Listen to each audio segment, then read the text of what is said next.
Hi friends, నమస్తే. Welcome to Vaishu Vantillu channel. Friends, ఇప్పుడు ఈ వీడియోలో మనం ఇంట్లో ఎంతో ఈజీగా తయారు చేసుకునే స్పైసీ ఎగ్ బిర్యానీ ఎలా తయారు చేసుకోవాలో చూద్దాం. ముందుగా స్పైసీ మసాలా పొడి కోసం 1 టేబుల్ స్పూన్ ధనియాలు, జీలకర్ర, దాల్చిన చెక్క, యాలకులు, లవంగాలు, అనాస పువ్వు, షాజీరా, 3 ఎండుమిర్చి, సోంపు వేసుకొని వీటిని ఆయిల్ లేకుండా ప్యాన్లో ఫ్రై చేసుకోవాలి. ఇవి చల్లారిన తర్వాత వీటిని మిక్సీ జార్లో వేసుకొని పొడి చేసుకోవాలి.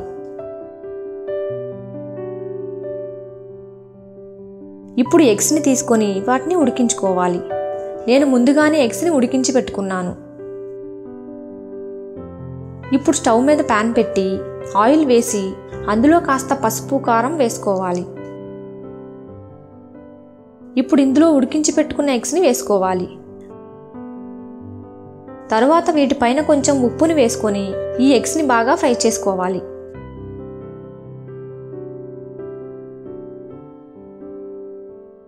ఇప్పుడు ఇలా ఫ్రై చేసుకున్న ఎగ్స్ని ఒక ప్లేట్లోకి తీసుకొని పక్కన పెట్టుకోవాలి.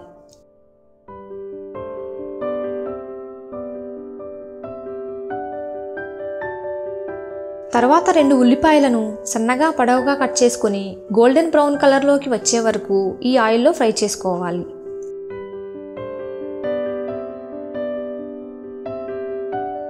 తర్వాత అదే ప్యాన్లో జీలకర్ర, బిర్యానీ ఆకు, 2 ఉల్లిపాయలను చిన్న చిన్న ముక్కలుగా కట్ చేసుకొని వేసుకోవాలి.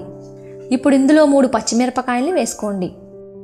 ఇప్పుడు ఈ ఉల్లిపాయ ముక్కలు కొంచెం సాఫ్ట్ అయ్యే వరకు బాగా వేగనివ్వండి.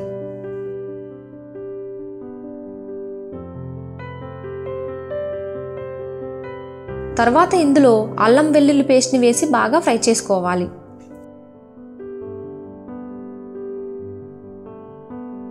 ఇప్పుడు మనం ఫ్రై చేసుకుంటున్న ఉల్లిపాయల్లో పసుపు, కారం, మిక్సీలో పొడి చేసుకున్న మసాలా పొడిని వేసుకొని వీటిని బాగా కలుపుకోవాలి. ఇప్పుడు ఇందులోనే ఒక పెద్ద టమాటాని చిన్న చిన్న ముక్కలుగా కట్ చేసుకొని వేసుకోవాలి. తర్వాత ఇందులో కొంచెం ఉప్పు వేసుకొని వీటిని బాగా కలిపి వీటిపైన మూత పెట్టి ఈ టమాటాలు కాస్త సాఫ్ట్ అయ్యే వరకు వీటిని ఉడికించాలి. ఇక్కడ టమాటాలు బాగా ఉడికి ఆయిల్ని రిలీజ్ చేసింది చూడండి. ఈ విధంగా టమాటాలు బాగా వేగిన తర్వాత ఇందులో కొద్దిగా నీళ్లు పోసి మళ్ళీ కొంచెం సేపు ఉడకనివ్వాలి. తర్వాత ఇందులో 3 టీ స్పూన్ల పెరుగును వేసుకొని బాగా కలుపుకోవాలి. ఇప్పుడు ఈ గ్రేవీలోకి మనం ముందుగా ఫ్రై చేసి పెట్టుకున్న ఎగ్స్ని కూడా వేసుకోవాలి. ఇప్పుడు సన్నగా కట్ చేసుకున్న కొత్తిమీరని ఇందులో వేసుకోవాలి. ఇప్పుడు వీటన్నింటినీ కలిపి ఒక 5 నిమిషాలు ఉడికించాలి.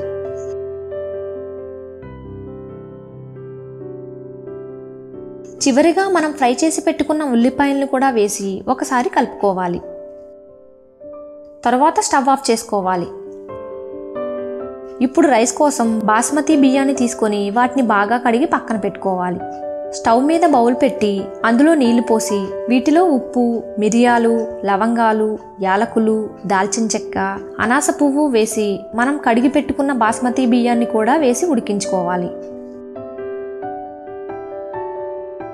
బియ్యాన్ని మొత్తం పూర్తిగా కాకుండా 70% ఉడికించుకోవాలి. తర్వాత మరో బౌల్ తీసుకొని స్టవ్ మీద పెట్టి అందులో ముందుగా మనం తయారు చేసుకున్న ఎగ్ కర్రీని వేసి దానిపైన ఒక లేయర్ రైస్ని వేసి మళ్ళీ దానిపైన కొంచెం ఎగ్ కర్రీని, తరువాత దానిపైన మళ్ళీ రైస్ వేసుకోవాలి. చివరిగా దీనిపైన గోల్డెన్ బ్రౌన్ కలర్లోకి వచ్చే వరకు ఫ్రై చేసుకున్న ఉల్లిపాయ ముక్కలను, సన్నగా కట్ చేసుకున్న కొత్తిమీర, పుదీనాను వేసి మూతపెట్టి సన్నని మంట మీద 5 నిమిషాల వరకు ఉడికించాలి. 5 నిమిషాల తర్వాత స్టవ్ ఆఫ్ చేసి మూత తీసి అంతా ఒకసారి కలుపుకోవాలి. అంతేనండి, ఎంతో రుచిగా ఉండే స్పైసీ ఎగ్ బిర్యానీ రెడీ అయినట్లే. ఫ్రెండ్స్, మీరు కూడా ఈ రెసిపీని తప్పకుండా ట్రై చేయండి. ఇది మీకు ఎలా వచ్చిందో నాకు కామెంట్లో తప్పకుండా తెలియచేయండి. ఇది మీకు నచ్చినట్లయితే ఈ వీడియోని మీ ఫ్రెండ్స్ అందరికీ షేర్ చేయండి. ఈ వీడియోని లైక్ చేసి మన ఛానల్కి సబ్స్క్రైబ్ చేసుకోండి. Thanks for watching.